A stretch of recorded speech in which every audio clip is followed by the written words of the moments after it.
For more expert analysis on markets, let's bring in a guest, Suzanne Haddan, the Managing Director of BFG Financial Services. Suzanne, thanks for joining us this morning. Good morning.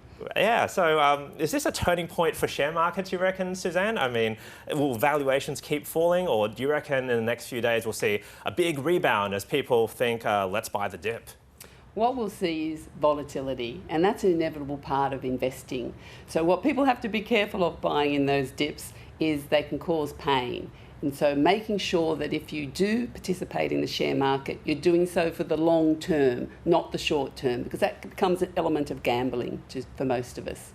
Yeah, so the currency market, as you saw, a lot of extreme movements this morning. So the Aussie dollar at 65.3 US cents. So that's the lowest it's been all year. It's also a 2-year low. So amid this gloomy global outlook, do you expect the Aussie dollar to fall much further? And do you anticipate that could generate some inflation problems here?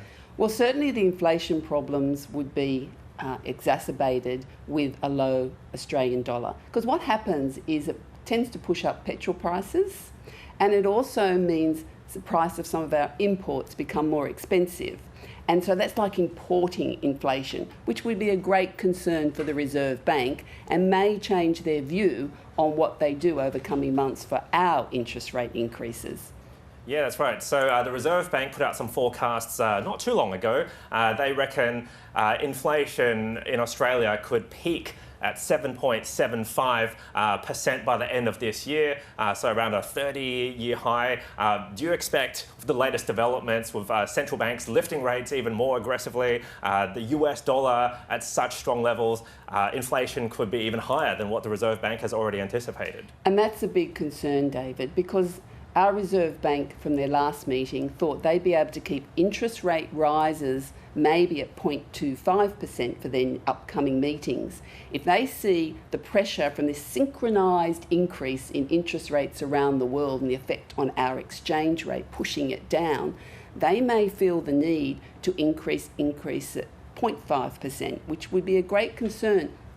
Think of borrowers, that they are going to be facing, again, massive increase in their repayments. And what I say to them is you need to do a financial health check in your family now.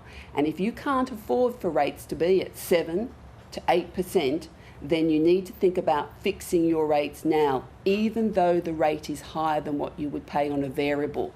My concern here is making sure if you do fix your rates, that you don't give up any advance payments on your loan that you had as a buffer, because you're getting to more trouble. Yeah, interest rate pain certainly will be felt by a lot of households. I mean, with interest rates, let's talk about that. There are all sorts of forecasts. Some bank economists reckon the Reserve Bank will lift rates as high as 2.5% because it can't afford to go any higher because of the pain it will cause, especially the fall in property prices. But there are some more extreme estimates in markets that are betting it could go to 3.5% or even higher. How high do you reckon rates could climb in Australia? Well, frighteningly, they could get to 4%, which would be interest rates for loans at 7%. Of course, there are some winners, being those that have money to invest in term deposits and cash, but there'll be probably more misery.